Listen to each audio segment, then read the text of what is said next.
Hi guys, இந்த கண்டபடியில் நம்ம என்ன பார்க்க போகிறோம் பார்த்தீங்கன்னா, ஒரு தாறுமாறான மிஸ்ட்ரி த்ரில்லர் படம் தான் பார்க்க போகிறோம். புதுசாக பார்க்குறோம் நம்ம சேனல் லைக் பண்ணி ஷேர் பண்ணி சப்ஸ்கிரைப் பண்ணிட்டு பாருங்க. சரி வாங்க நம்ம ஸ்ட்ரெயிட்டாக படத்துக்குள்ளே போயிடலாம். படத்துக்குள்ளே போகிறது முன்னாடி இந்த படத்தோட ஒன்லைன் கேட்டு போனால் படம் ஒன்றும் சுவாரஸ்யமாக இருக்கும்னு நினைக்கிறேன். நான் படத்தோட ஒன்லைனை சொல்கிறேன். படத்தோட ஒன்லைன் என்னன்னா, 10 வருஷத்துக்கு முன்னாடி நம்ம ஹீரோ ஒரு கொலை கேஸில் ஒருத்தனை ஜெயிலில் போட்டிருப்பாரு. அடுத்த மாதமே நம்ம ஹீரோக்கு ஒரு பெரிய ஆக்சிடென்ட் ஆகிடும். அது அவர் மெமரி லாஸ் ஆகிடுவார். அடுத்த 10 வருஷம் கழிச்சு இந்த கொலையாளிக்கு ஒன்று ஒரு மாதம் தூக்கு தண்டனை கிடைக்கும் போது அப்போ தான் நம்ம ஹீரோக்கு தெரிஞ்சது நம்ம கொலையாளியை வெளியே தான் சுற்றிட்டு இருக்கான், ஒரு நல்ல மனுஷனை உள்ளே போட்டிருக்கோன்னு. அந்த கொலையாளியை கண்டுபிடிக்க இறங்குவார் நம்ம ஹீரோ. அப்போ தான் நிறைய ட்விஸ்ட் அண்ட் ட்ரெண்ட்ஸில் நிறைய ஒன்று, ஆனால் கடைசியில் ஒரு சூப்பரான ட்விஸ்டோட இந்த படத்தை முடிச்சிருப்பாங்க.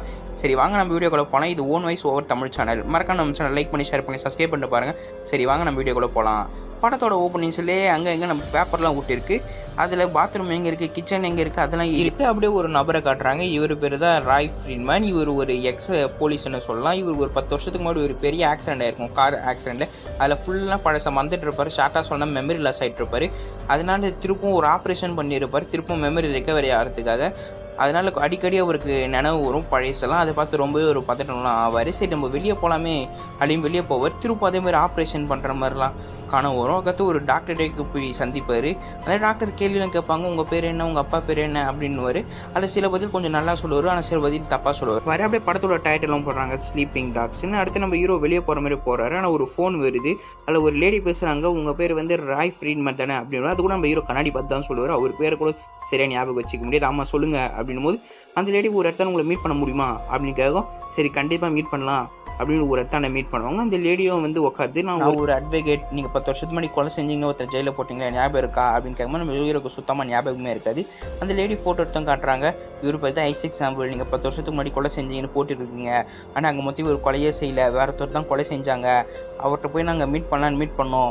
அப்போ தான் அவர் சொன்னார், நீங்கள் 2 பேர் தான் அந்த கேஸை பற்றி ஏற்றி அவனை ஜெயிலில் போட்டிங்கன்னு, அதனால் உங்கள்கிட்ட வந்து கேட்குறேன், அங்கே மொத்தம் ஒரு கொலையே செய்யலை, உண்மையான குற்றவாளி ஒன்றுமே வெளியே தான் சுற்றிட்டு இருக்கான், நீங்கள் கண்டுபிடிச்சி ஒரு நீதி வாங்கி தந்தால் ஒரு அப்பாவி மனையை கொல்லாமல் இருக்கலாம் அப்படின்னு பேசிட்டு அந்த லேடியும் கிளம்புறாங்க. நம்ம ஹீரோவும் அவர் வீட்டுக்கு வந்து பல ஃபைல்கள்லாம் எடுத்து பார்க்குறாரு, இதை பற்றி எதுனா இருக்குதுன்னு. இப்போ ஹீரோ நினச்ச மாதிரி அந்த ஃபைல்லாம் இருக்குது, அதையும் பார்த்துட்டு இருக்கா. அது கொலை நடந்தது ஃபோட்டோவும் பார்த்துட்டு இருக்கா. ஐசிஸ் சாம்பிள் பற்றி கொஞ்சம் தெரிஞ்சுக்கிறாரு. ஏன்னா ஒரு மெமரி லாஸ் ஆனாலும் அவரை பற்றி சுத்தமாக தெரியாது. அதனால் அதெல்லாம் தெரிஞ்சுட்டு அவனை நேரடியாக மீட் பண்ண போகிறாரு. ஐசிஸ் சாம்பிள் பற்றி எப்படி நல்லா இருக்கியா அப்படின்னு கேட்கும்போது, எப்படி நல்லா இருப்பேன், செய்யாத கொலைக்கு என்ன ஜெயிலில் போட்டிங்களே அப்படின்போது நம்ம ஹீரோ பேச ஆரம்பிக்கிறார். நீ எதனா வாக்குமூலம் கொடுத்த அப்படின்னும் போது கொலையாளி சொல்கிறேன், அம்மா எனக்கு நான் போதையில் இருந்தேன், அதனால தான் வாக்குமூலம் கொடுத்தேன் அப்படின்னும் போது, இல்லை நீ தானே உண்மையை ஒத்துக்கினே அப்படின்னும் போது, நான் உண்மையை சொல்கிறேன், அன்றைக்கி நான் போந்து நான் ஒரு வீட்டுக்கு 1 வருஷத்துக்கு முன்னாடி கொள்ளையடிக்க போயிருந்தேன், ஆனால் அவர் கண்டுபிடிச்சிட்டாரு, அவர் போலீஸ்ட்டும் மாட்டி விட்டார், போலீஸ் ரொம்ப என்னை தொந்தரவு பண்ணிட்டு இருந்தாங்க. சரி அவர்கிட்ட மன்னிப்பு கேட்டு கேஸ்லேருந்து வெளியே வரலான்னு எனக்கு போனேன் உள்ள, ஆனால் நான் போகிறதுக்குள்ளேயே வேற ஒருத்தர் இருந்தாங்க, அதனால நான் வெளியே வந்துட்டேன், நீங்கள் நம்ப கட்டிப்போ இதை வச்சு ஒரு நாவல் எழுதுறேன். ரிச்சர்ட் ஃபின் ஒருத்தர் வந்தார், நான் சொல்லியிருக்கேன், ஆனால் என்னை பற்றி நல்லவன் இந்த ஊருக்கு சொல்கிறேன்னு சொல்லி இருக்காரு. அப்போ உங்களுக்கு தெரிய போது ஒரு அப்பாவி பையனை தேவையில்லாமல் தூக்கு தண்ணியில் போட்டுமே உங்கள் மனசு உறுத்தும் அப்படின்னு சொல்லிட்டு கிளம்பிடுவார் அவர். அதை நம்ம ஹீரோவும் பழைய ஃபைல்லாம் புரட்டி பார்க்குறாரு. அப்போ தான் ரிச்சர்ட் ஃபின் ஞாபகம் வருது. அந்த கேஸை பற்றியும் கொஞ்சம் பார்க்குறாரு. கற்று அவருடைய பார்ட்னரையும் சந்திக்கலான்னு போகிறாரு. அவர் பார்ட்னர் வீட்டுக்கு போகிறாரு. ஆனால் அவர் பார்ட்னர் வீட சரியாக அவருக்கு தெரியல, ஏன்னா மெமரி லாஸ் ஆனதுனால வீட்டுக்கே போகலாம். நம்ம ஹீரோ போகும்போது அவர் பார்ட்னர் கூப்பிட்டு உள்ளவா அப்படின்னு கூப்பிட்றாரு. அடுத்து நம்ம ஹீரோ அங்கே இருக்கிற ஃபோட்டோலாம் பார்த்துட்டு தான், ஓ நம்ம 2 பேர் பார்ட்னராக தான் இருந்திருக்கோம் அப்படின்லாம் பேசுகிறாங்க. அடுத்து நம்ம ஹீரோ வந்தவளை பார்க்க ஆரம்பிக்கிறாரு. இப்போ தான் நான் ஐசிக் சாம்பிள் பார்த்துட்டு வந்தேன் அப்படின்னு. பார்ட்னருக்கே அவனை போய் பார்த்தேன் அப்படின்னும், இல்லை ஒரு லேடி சொல்லியிருந்தாங்க உனக்கும் ஃபோன் பண்ணியிருந்தாங்களேமே அப்படின்னு. ஆமாம் ஃபோன் பண்ணியிருந்தாங்க, நான் எடுக்கல, இல்லை நான் எடுத்துட்டேன், அதனால் சொல்லியிருந்தாங்க, நான் போய் நேரில் பார்த்தேன், ஐசிஸ் சாம்பிள் உங்களை பார்க்கணும்னு சொன்னார், அதனால நானும் அவர் போய் பார்த்தேன், அவர் தான் சொன்னான் நான் கொலை பண்ணலை, வேற ஒருத்தன் கொலை பண்ணான், இன்னும் ஒரு மாதத்துக்கு தூக்கு தண்டனை கிடைக்க போகுது, நம்ம அவரை நிரவதியாக காட்டணும் அப்படின் போது நம்ம பார்ட்னர் கேட்பாரு, தேவையில்லாத வம்பை என்னை இஸ்திட்டு இருக்க, முடிஞ்சு போன கேஸ் என்ன நீ திருப்பி நோண்டிட்டு இருக்க பார்ட்னர் கேட்டிருப்பாரு. நம்ம ஹீரோ இல்லை மைண்டை ஆக்டிவிட்டியாக வச்சுக்கணும், அப்போ தான் பல நினைவுகள்லாம் வரும் அப்படின்னு சொல்லுவோம். இல்லை இந்த கேஸ் நான் எடுக்க தான் போகிறேன், ரிச்சர்ட் ஃபின் ஒருத்தர் ஆத்தர் ஏதிட்டு போனாராம், அவனை பற்றி தேடி பார்க்கலாம் அப்படின்னு நம்ம ஹீரோ சொல்லிட்டு இருப்பாரு. ஃபர்ஸ்ட் பார்ட்னர் ஒத்துக்க மாட்டாரு. சரி வரேன் அப்படின்னு பார்ட்னர் ஒத்துப்பாரு. அதுக்கு நம்ம ஹீரோ பழைய நினைவுகள்லாம் பார்த்துட்டு இருக்காரு. இதெல்லாம் பார்த்து திருப்போம் பழசுல ஞாபகம் வரும். அடுத்து கொஞ்ச நேரத்துல பார்ட்னர் ஃபோன் பண்ணுவார். ரிச்சர்ட் ஃபின் கண்டுபிடிச்சேன் வாடா அப்படின்னு சொல்லும்போது நம்ம ஹீரோ அவ்வளோதான் கேஸ் முடிக்க போகிறோம்டா அப்படின்னு பார்த்தா மேஜூரில் பணமாக இருக்குது. இதை பார்த்து நம்ம ஹீரோ ரொம்பவே ஷாக் ஆகிறாரு. என்னடா ஆச்சு அப்படின்னு பார்ட்னர்கிட்ட கேட்கும்போது, 3 நாளைக்கு முன்னாடி அதிக டோஸ் எடுத்துட்டு இறந்துட்டான், இனிமேல் ஒன்றும் பண்ண முடியாது அப்படின்னு சொல்லுவோம். நம்ம ஹீரோ அவனோட கையை பார்த்தா ஒரு இடத்துல அந்த மாதிரி தான் ட்ரக்ஸ் ஏற்றின மாதிரி இருக்கும். இல்லை இவன் ட்ரக்ஸ் அடிக்கிற ஆள் இல்லை, இவனை யாரோ கொலை தான் பண்ணியிருக்காங்க அப்படின்னு சொல்லி இந்த கேஸ் நம்ம ஹீரோ ஒன்றுமே விசாரிக்கிற ரிச்சர்ட் ஃபினை புதைக்கிறதன் வந்து அவங்க அண்ணன்ட்ட வந்து பேச ஆரம்பிப்பான். அவனை பற்றி என்ன சொல்லுங்க, அவன் ட்ரக்ஸில் அடிப்பானா அப்படின்னு கேட்கும்போது இல்லை அவனுக்கு எந்த கெட்ட பழக்கமும் இல்லை, ஆனால் சாவறதுக்கு முன்னாடி ஒரு கதை எழுதிட்டு இருந்தான் அப்படின்னு சொல்லிட்டு ஒரு பேப்பர் எடுத்து கொடுக்குறாங்க அண்ணன்காரன். நம்ம ஹீரோ கேட்குற இதை நீங்கள் படிச்சிங்களா அப்படின்னு கேட்கும். நான் படித்தேன், ஆனால் ஒன்றுமே இல்லை பிரோஜனம், நீங்கள் படிக்கிறதும் வேஸ்ட்டு தான் அப்படின்னு சொல்லிட்டு நம்ம ஹீரோட்ட கொடுத்துட்டு அவங்க கிளம்பிடுவான். அடுத்து நம்ம ஹீரோ வீட்டுக்கு வந்து அதை பிரித்து பார்க்குறாரு. அப்படியே ஒரு 10 வருஷத்துக்கு முன்னாடி போகுது. இவர் தான் ரிச்சர்ட் ஃபின். இவர் ஒரு ஆத்தரான தான் இவனுடைய வாழ்க்கையில் ஒரு லட்சியமாக இருந்துச்சு. இந்த பொண்ணு பேர் தான் லாரா. இந்த பொண்ணு வந்து ஒரு ப்ரொஃபஸர் கீழே வேலை செய்கிறான். அந்த ப்ரொஃபஸர் என்ன கண்டுபிடிக்கிறான்னா, இப்போ மறக்கணும்னு நினைக்கிற ஒரு விஷயத்தை அவ்வளோ சீக்கிரம் மறக்க முடியாது, ஆனால் இங்கே ஒரு டேப்லெட் கண்டுபிடிச்சிருக்காங்க, அது சாப்பிட்டா உடனே மறக்கலாம் கொஞ்ச நாளில் அப்படின்னு லாரா ரிச்சர்ட் கிட்ட சொல்லிட்டு இருக்காங்க. 2 பேரும் லவ் பண்ண ஆரம்பிக்கிறாங்க. அடுத்து நம்ம ரிச்சர்ட் ஒரு ஆத்தர் தானங்க, அவன் எதுன கதையெல்லாம் இந்த லாரா பொண்ணை படிச்சுட்டு நீ கண்டிப்பாக ஒரு நாள் பெரிய ஆளை தான் விழுவ அப்படி இப்படின்னு பொண்ணு தள்ளிட்டு இருப்பா. திடீர்னு நம்ம ரிச்சர்டுக்கு ஒரு ஃபோன் வரும். பார்த்தா அவங்க அப்பா செத்துட்டுன்னு அவங்க அம்மா சொல்லுவாங்க. இதை பார்த்து ரொம்பவே கஷ்டப்படுவான். அடுத்தது நான் இந்த ஊரை விட்டு கிளம்புறேன் அப்படின்னு சொல்லும்போது லாரா எதுக்கு போகிறேன்னு கேட்கும்போது இவ்வளோ நாளாக எங்கள் அப்பா தான் பார்த்துட்டு இருந்தாரு, எங்கள் அப்பாவும் இறந்துட்டாரு, ஏதோ நான் வீட்டுக்கு போகணும் அப்படின்னு சொல்லும்போது இல்லை உனக்கு இங்கே ஒருத்தாண்ட வேலை பார்த்து விட்றேன் ப்ரொஃபஸருக்கு இல்லை அப்படின்னு சொல்லி இந்த ப்ரொஃபஸரை ஒரு நாள் மீட் பண்ணுறாங்க. நீ இங்கே ஒரு லைப்ரரி இருக்குது அங்கே நீ வேலை செய் அப்படின்னு இந்த ப்ரொஃபஸரும் சொல்லுவான். ரிச்சர்டை வேலை செய்வான். ஒருத்தன் இந்த பேட்டெல்லாம் தொடச்சிட்டு இருப்பான் இங்கே வேலை செய்கிறவன் ஒருத்தன். அதை அப்படியே பார்த்துட்டு இருக்கிறான் ரிச்சர்டு. பின்னாடி பார்த்தா இவங்க 2 பேர் ஜாலியாக சிரிச்சு பேசிகிட்டு இருக்காங்க. இதை பார்த்து நம்ம ரிச்சர்டுக்கு ரொம்பவே கஷ்டமாக இருக்குது. அடுத்தது ஒரு இடத்துல பார்த்துட்டு இருக்கும்போது ஒரு புக்கு இருக்குது, அது படிச்சுட்டு இருக்கும்போது இந்த ப்ரொஃபஸர் வந்து பார்க்குறான். என்ன பண்ணிட்டு இருக்கேன்னு கேட்கும்போது இல்லை உங்கள் பேருக்கு பதில் இந்த லாரா பேர் இது இருக்குது அப்படின்னு கேட்கும்போது சும்மா எழுதிட்டு இருப்பான். மேலே வா உனக்கு டின்னர் இருக்குது மேலே கூப்பிட்டு போய் நீயும் லாரா ஃப்ரெண்டா அப்படின்னு கேட்கும்போது ஆமான்னுவான். இல்லை நான் லவ்வர்னு கேள்விப்பட்டேனே அப்படின்னு இந்த ப்ரொஃபஸர் சொல்லும்போது இல்லை நாங்கள் ஃப்ரெண்டு தான் அப்படின்னும் நீங்கள் ஃப்ரெண்டாக இருக்கிறது தான் நல்லது, லவ்வராக நீங்கள் இருந்திருந்தால் இப்போதைக்கு நான் போய் வெளியே போயிட்டு வரேன், அதுக்குள்ளே முடிக்க வேண்டியதெல்லாம் முடிச்சு வச்சிரு அப்படின்னு மிரட்டிட்டு போவோம் இந்த ப்ரொஃபஸர். இதை பார்த்து நம்ம ஹீரோ இவனாடா சொல்கிறது, நம்ம லவ்வர் நம்ம தான் பார்த்துக்கணும்னு சொல்லிட்டு இங்கேருந்து ஊரை விட்டு கிளம்பலான்னு பிளான் போட்டிருப்பான். பார்த்தா அங்கே லாராவே இருக்க மாட்டான். ஒரு நாள் இங்கே ப்ரொஃபஸர் வீட்டுக்கு வந்து பார்த்தா அந்த ப்ரொஃபஸர் செத்து போயிட்டுருப்பான். இதை பார்த்து அவனுக்கு ரொம்பவே ஷாக்காக இருக்கும். இங்கே தான் நம்ம ஹீரோவும் அவன் பார்த்துருப்பான். நம்ம ஹீரோக்கு அடிக்கடி ஞாபகம் வரும்.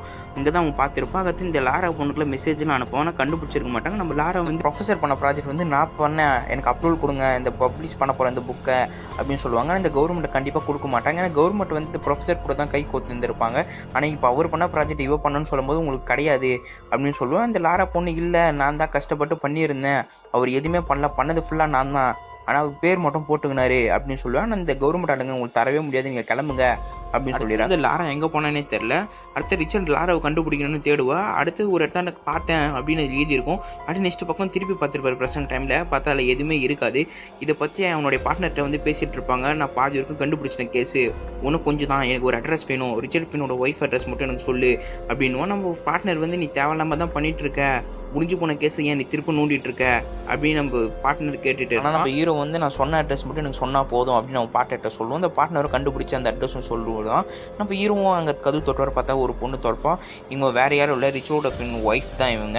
இவங்கள்ட்ட பேசுவோம், ரிச்சர்ட் ஃபின் என்ன ட்ரக் எதுன்னு அடிப்பானா அப்படின்னு கேட்பாங்க. அப்படிப்பட்ட எந்த கெட்ட பழக்கமும் இல்லை, அவனை பற்றி தெரிஞ்ச என்ன சொல்லுங்க அப்படின்னு நம்ம ஹீரோ கேட்கும்போது சொல்லுவாங்க. அந்த அளவுக்கு அவன் டென்ஷன் ஆகி நான் பார்த்ததே இல்லை, ஒரு நைட் நான் தூங்கிட்டு இருக்கிறேன்னு நினச்சின்னு கத்தி பேசிட்டு இருந்தான், அவனை பற்றி நான் எல்லாத்தையும் சொல்கிறேன் அப்படின்னு சொல்லியிருந்தான், ஆனால் மறுநாளே அவன் இறந்துட்டான் அப்படின்னு அவன் ஒய்ஃப் சொல்லிட்டு இருப்பா. யார்கிட்ட பேசியிருந்தான் தெரியுமா? நம்ம ஹீரோ கேட்கும்போது எலிசபெத்னு ஒரு பொண்ணுக்கிட்ட தான் பேசிட்டு இருந்தான் அப்படின்னு சொல்லுவான். நம்ம ஹீரோவும் எழுதி வச்சிருப்பா எலிசபெத்னு. அது இன்டர்நெட்டில் தேடிட்டு இருப்பாரு நிறைய. அதில் ஒரு ஃபோட்டோ பார்த்து நம்ம ஹீரோ அப்படியே மிரண்டு போய் அப்படியே இந்த சைடு பார்க்குறாரு. பார்த்தா அந்த லாரா பொண்ணு தாங்க எலிசபெத்னு பேர் மாற்றிட்டு இருக்கோம். அதேமாதிரி அவள் பேர் ஆத்திரமும் ஆகிட்டு இருக்கா. அது பப்ளிஷும் பண்ணிருக்கா அப்போ அந்த புக்கு எப்படின்னு தெரியல. இந்த லாரா பொண்ணு அட்ரஸ் நம்ம ஹீரோ எப்படியோ கண்டுபிடிச்சிடறாரு. அந்த லாரா பொண்ணு பார்க்கும்போது எங்கேயோ பார்த்த மாதிரி ஞாபகம் வருது. அந்த மாதிரி லாரா பொண்ணும் அப்படியே சகஜமாக பேசுகிற ஏற்கனவே பேசிட்டு இருக்கிற மாதிரி எப்படி ஆப்ரேஷன் பண்ணிக்கல எப்படி இருக்குது அப்படின்னு பேசிட்டு இருக்கா. திருப்பூர் நம்ம ஹீரோக்கு லாரா பொண்ணு எங்கேயோ பார்த்த மாதிரி ஞாபகம் இருக்குது. அடுத்து இந்த ஃபின்னு பற்றி பேச ஆரம்பிக்கிறா. அந்த லாரா பொண்ணு அவனை மறக்கணும்னு நினைக்கிறேன், ஏன் நீங்கள் திரும்ப ஞாபகப்படுத்திட்டு இருக்கீங்க அப்படின்னு லாரா பொண்ணு சொல்லிட்டு இருப்பான். நம்ம ஹீரோ 10 வருஷத்துக்கு முன்னாடி கேஸை பற்றி நான் கேட்கலாம் வந்திருந்தேன், ப்ரொஃபஸரை நீங்கள் தான் கொண்டீங்க ஒரு ஆத்தர் எழுதியிருக்கிறாமே அப்படின்னு கேட்பாரு. யாருன்னு அந்த லாரா பொண்ணை கேட்கும்போது யார் ரிச்சர்ட் ஃபின் தான் எழுதியிருக்காரு அப்படின்னு சொல்லி அந்த புக்கை கொடுத்துட்டு போயிடுவான். அடுத்து நம்ம ஹீரோக்கு வந்து திருப்பம் எங்கேயோ பார்த்த மாதிரி ஒரு யோசனை வருது. அதுவும் பார்த்தா செல்ஃபோனில் மெசேஜ் வருது. மெசேஜில் ஏதோ ஒரு அட்ரஸ் போட்டிருக்கு. அந்த அட்ரஸை டாக்ஸி எடுத்துட்டு நம்ம ஹீரோவும் போகிறாரு, இறங்குறாரு. இவன் வேறு யாரும் இல்லை, இந்த ப்ரொஃபஸர் வீட்டில் வேலை செஞ்ச ஒரு ஆள் தான். நம்ம ப்ரொஃபஸர் எப்படின்னு கேட்டுட்ருப்பாரு. ப்ரொஃபஸர் சில பொண்ணு கூட ஜாலியாக இருப்பார், அத்தையும் வீடியோவும் எடுத்து வச்சுருப்பாரு. நீ எப்படி பழக்கம் அப்படின்னு கேட்கும்போது ஒரு இடத்துல நான் வேலை செஞ்சிருந்தேன், அப்போ என்னை பார்த்தாரு, எனக்கு ஒரு மறு வாழ்க்கையும் கொடுத்தாரு, உண்மையை சொல்லணும் ஒரு நல்லவர் அப்படின்னு சொல்லுவோம். நம்ம ஹீரோ உன்னை பற்றி சொல்லணும் போது நான் ஒரு ரிட்டையர் ஆர்மி தான், ஒரு பாஸ்ட் லைஃப்பில் நான் ஒரு பெரிய ஆக்சிடெண்ட்டில் மாட்டிட்டேன், அது மறக்கிறதுக்காக ஒரு மருந்தும் கொடுத்தாரு அவர், அதில் சில சைடு எஃபெக்ட்டும் வந்துருச்சு, அதனால அந்த மருந்தை நான் ஸ்டாப் பண்ணிட்டேன் அப்படின்னு இந்த வேலைக்காரன் சொல்லிடுறான்.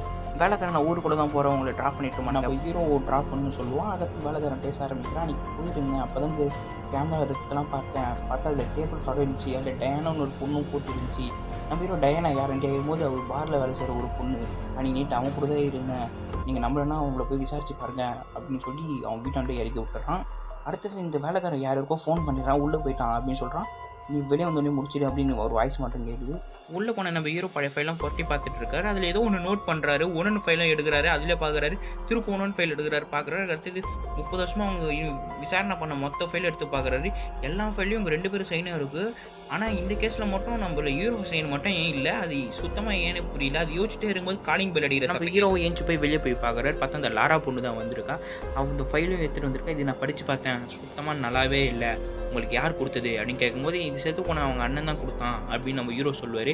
உண்மையாக சொல்கிறது நல்லாவே இல்லை, இது அப்படியே எரிச்சிருந்தே பெஸ்ட்டு அப்படின்னு சொல்லிட்டு இந்த லாரா பொண்ணு போயிடுவா. அடுத்து நம்ம ஹீரோ கொஞ்சம் பசி எடுக்கும். ஃப்ரிட்ஜ் சைடு போய் பார்த்தா எதுவுமே இருக்காது. சரி போகிறதுக்கு முன்னாடி சேஃப்டிக்கு கன் எடுத்து வச்சுப்பாரு. சரி வாங்கிட்டு வெளியே வரும்போது பார்த்தா பின்னாடி ஒரு முட்டுற மாதிரி வரும். அவர் கொலை பண்ண ட்ரை பண்ணுறாங்க போல, பட்டுன்னு அவர் கன் எடுத்து அதை சுட்டுறாரு. யாரும் போய் பார்த்து இந்த வீட்டில் வேலை செஞ்சுருப்பான் பாருங்க, அவன் தான் அவன் ஏன் கொலை பண்ணான்னு வந்தான்னு யாருக்குமே தெரியல. அடுத்த 911 கால் பண்ணிடுறாரு இவர். அடுத்த போலீஸ்லாம் விசாரிக்கிறாங்க. நம்ம ஹீரோ அப்படியே ஒரு ஃபைலை பார்க்குறாரு. பார்த்தா பாஸ்ட்டுக்கு போகிறாங்க. எல்லா வேலையும் முடிஞ்சிச்சே, வா நம்ம ஹீரோ கூப்பிடுவாரு. இது சில வேலை இருக்குது அப்படின்னு அவன் பார்ட்னர் சொல்லுவான். சீக்கிரமாக முடிச்சுட்டு வா, பாரில் மீட் பண்ணலாம் அப்படின்னு சொல்லிட்டு நம்ம ஹீரோ கிளம்பிடுவார். திருப்பதி வச்சு பார்க்குறாரு. ஒரு ப்ரெசன்ட் டைமுக்கு வந்து நம்ம ஹீரோ வெளியே விட்டுறாங்க. ஏன்னா அங்கே கொலை நடந்ததால சிசிடிவி கேமரா இருந்தனால தற்காப்புக்கு தான் இவர் சுட்டாரு அப்படின்னு இவர் வெளியே அடுத்து பாரில் பேசிட்டு இருக்காங்க. நான் உன்கிட்ட கேட்டாகணும், நம்ம 30 வருஷம் இவ்வளோ வருஷம் சர்வீஸ் பண்ணியிருக்கோம், எல்லா கேஸும் நம்ம 2 பேரும் ஒன்றா தான் பண்ணியிருக்கோம், எல்லாத்துலேயும் சைன் இருக்குது, ஏன் அந்த கேஸில் சைன் இல்லை அப்படின்னு கேட்பான். அதை பார்த்து நம்ம பார்ட்னர் சிரிப்பான். என்ன இப்போ என்னையே சந்திக்கப்படுறியா, உனக்கு புத்தி தான் குழம்பி போயிட்டுருக்கு அப்படின்னு சொல்லிட்டு நம்ம பார்ட்னர் போயிடுவான். இதில் டென்ஷனில் நம்ம ஹீரோ சரக்குலாம் அடிச்சிட்டு இருப்பான். அப்படியே நினைவும் வரும், யார் யார் கொலை பண்ணியிருப்பாங்க அப்படின்னு நம்ம ஹீரோக்கு மைண்ட் வந்துட்டு போகுது யார் யாருன்னு. அப்படியே நம்ம ஹீரோ படுத்துருவார். அகத்து ஒரு சோஃபாலேருந்து ஏஞ்சிக்கிறாரு. அந்த லெட்டரில் எழுதியிருக்கு, அந்த டிரைவர் சொல்லியிருப்பான் பாருங்க டயானா அங்கே தான் இருப்பான்னு. அந்த லெட்டர் இருக்கு. இப்போ தான் நம்மளுக்கு தெரியுது, பாஸ்ட்டில் காட்டுறாங்க. நம்ம ஹீரோ இங்கே தான் சரக்கு வச்சிருந்துருப்பாரு போல, இங்கே தான் கார் சாவி வாங்கிட்டு போய் வேகமாக ஊட்டி போய் ஆக்சிடென்ட் ஆயிருக்கும். அதனால தான் ஒரு மெமரி அப்படியே ப்ரெசென்ட் டைம் காட்டுறாங்க. உள்ளே போய் பார்த்தா ஒரு ஆள் தான் இருக்காங்க. டயானா இருக்காங்களேன்னு கேட்டால் அங்கே இருந்தாங்க, சர்ச்சில் தான் இருந்தாங்க, ஒரு 5 வருஷத்துக்கு முன்னாடி தான் இறந்து போயிட்டாங்க அப்படின்னு சொல்லும்போது நம்ம ஹீரோக்கு ரொம்பவே கஷ்டப்படுவாங்க. அடுத்தது நம்ம ஒரு ரெஸ்ட் ரூம் யூஸ் பண்ணிக்கலாமான்னு கேட்கும்போது யூஸ் பண்ணலான்னு போவார். அப்போ பார்த்தா ஒரு ஃபோனும் வரும். அது ஃபோன் பண்ணியிருப்பாங்க ஒருத்தர். அங்கே போய் இப்படி மீட் பண்ணார். இவங்க வேறு யாரும் இல்லை, இந்த லாரா பொண்ணுக்கு நான் கொடுக்க மாட்டேன் அப்படின்னு சொல்லியிருப்பாங்களே, பப்ளிஷ் பண்ண மாட்டேன்னு, அவங்க தான் இவங்க. பப்ளிஷ் பண்ணுற லேடி சொல்கிறாங்க, நான் 5 வருஷத்துக்கு முன்னாடியே போயிட்டேன், ரிப்பீட் இந்த டைம் தான் வந்தேன், பார்த்தா அதுக்குள்ளே ஒரு பப்ளிஷ் பண்ணிட்டு இருக்கிறா, அதுக்கு அவள் பேர் சொல்லிட்டு ஒழுங்காக ஃபுல்லாக சுற்றிட்டு இருக்கா அப்படின்னு அவங்க சொல்லிட்டு இருப்பாங்க. அடுத்து நம்ம ஹீரோ இந்த கொலை நடந்த இடம் இருக்குல்ல, அங்கே போய் பார்க்குறாரு. திரும்ப பாஸ்ட்டு காட்டுறாங்க, அங்கே எப்படி போயிருப்பாங்க அதெல்லாம் காட்டிகிட்டு இருக்காங்க. விசாரணை பண்ணியிருக்கலாம் காமிச்சிட்டே இருப்பாங்க. அடுத்து ஒரு இடத்துல வருவாங்க, இங்கே 3 பேட் இருக்கும். நான் ஃபஸ்ட்டு சீனில் காட்டிட்டு குறைச்சிட்டு இருந்திருப்பாங்க. அது இப்போ 2 பேட்டு தான் இருக்குது, இதில் தான் கொலை பண்ணியிருப்பாங்க அப்படின்னு சொல்லிட்டு இருப்பாங்க. இப்போ அந்த பேட் எங்கே இருக்குன்னு நம்ம ஹீரோ கொஞ்சம் தேடுவார். குடிச்சு விட்டு நோண்டிகிட்டே இருப்பார். ஒரு இடத்துல பார்த்தா சல்லுன்னு உள்ளே போவோம். அந்த இடத்துல தோண்டி பார்த்தா அங்கே தான் அந்த பேட் இருக்குது. நம்ம ஹீரோ அதை பார்த்துட்டு இருக்கும்போது லாரா வந்து நீங்கள் என்ன பண்ணிட்டு இருக்கீங்க அப்படின்னு கேட்டிருப்பாங்க. இதை பார்த்து நம்ம ஹீரோ ஷாக்காக இருப்பார். பட்டும் பார்த்தா அவன் ஃப்ரெண்டு வந்து இங்கே 2 பேர் என்ன பண்ணிட்டு இருக்கீங்க அப்படின்னு கேட்டு உள்ளே கூட்டிகிட்டு போவான். நான் எவ்வளோ சொன்னேன், நீ வராத ஏன்டா இப்படி பண்ணிட்டு இருக்க அப்படின்னு நம்ம பார்ட்னர் கேட்ப. பார்ட்னர் சொல்லுவான், எல்லாரையும் உசு பேத்தி கொலை பண்ணி வச்சது லாரா தான் அப்படின்னு ஃப்ளாஷ்பேக் ஓடுகிற. இப்போ லாரா தான் தேவையில்லாமல் இந்த டிரைவருக்கு ஊசி பேத்தி விட்டு டிரைவரால் இப்போ கொலை பண்ணி வச்சிருக்கு. நெக்ஸ்ட்டு நம்ம ஹீரோவுக்கு தான் ஸ்கெட்ச் போட்டிருக்கோம். ஆனால் நம்ம ஹீரோ ஏதோ சுதாரிச்சு அந்த கன் எடுத்து அவனை போட்டனால அவளோட பிளான் ஃபுல்லாக ஃபெயிலியர் ஆயிடுச்சு. அப்படியே பேசிட்டு இருக்கும்போது போட்டு அந்த லாரா பொண்ணு அவனை சுட்டுறா. கற்று நம்ம ஹீரோ கிட்ட கன் சுடும்போது நம்ம பார்ட்னர் கன்று வச்சு லாராவை சுட்டு லாரா ஸ்பாட்டை விட்டு எப்படியோ நம்ம ஹீரோவை காப்பாற்றிட்டோம் நம்ம பார்ட்னரு. அதே பார்ட்னர் வந்து பேசுகிறான், எல்லாம் உன் நல்லது தாண்டா பண்ணேன் அப்படின்னு. நம்ம ஹீரோவும் போலீஸ்ட்டு வந்து லாரா தான் கொலை பண்ணா அப்படின்னு சொல்கிறாங்க. நம்ம வயசு எக்ஸாம்பிளும் விடுதலை பண்ணிடுறாங்க. அடுத்து நம்ம ஹீரோ டாக்டரை மீட் பண்ணுறாங்க. டாக்டர் உங்கள் பேர் என்ன, உங்கள் அப்பா பேர் என்ன, எந்த ஊர், எந்த ஸ்கூலில் படிச்சிங்க எல்லாம் கேட்பாங்க. கரெக்டாக நம்ம ஹீரோ எல்லாமே பதில் சொல்லுவார். அடுத்து அவர் ஒரு ஃபோட்டோ எடுத்துருப்பாரு பாருங்க ஃபர்ஸ்ட் சீனில். அந்த ஃபோட்டோவில் பார்க்கும்போது தான் ஒரு சூப்பரான டெஸ்ட்டு. இது வேறு யாரும் இல்லைங்க, டயானா பொண்ணு தான், இவரோட ஒய்ஃபு தான் அந்த டயானா. அந்த டயானா கிட்டேயும் அவன் தப்பாக நடந்துக்கிற அந்த ப்ரொஃபஸர் எப்படிப்பட்ட ஆள்னா, உங்களுக்கு பிடிக்காத விஷயத்த நான் மறந்துக்கிறேன்னு சொல்லி ரொம்ப தப்பாக நடந்துக்கிற ஆள் தான் இது. இதை பார்த்துட்டு நம்ம ஹீரோக்கு ப்ரொஃபஸர் மேலே ரொம்ப கோவம் இருந்தாலும் நம்ம ப்ரொஃபஸரை ஹீரோ கொண்டுடுறாரு. மறக்கத்தான் நம்ம பார்ட்னர் வந்து பேட்டையை மறைச்சி வச்சிருக்கோம். கண்டிப்பாக சொல்கிறேன், இந்த ட்விஸ்ட்டை யாராலையும் கணிச்சவே இருக்க முடியாதான், கண்டிப்பாக நான் சொல்லுவேன். அப்படிப்பட்ட ட்விஸ்ட்டு இது.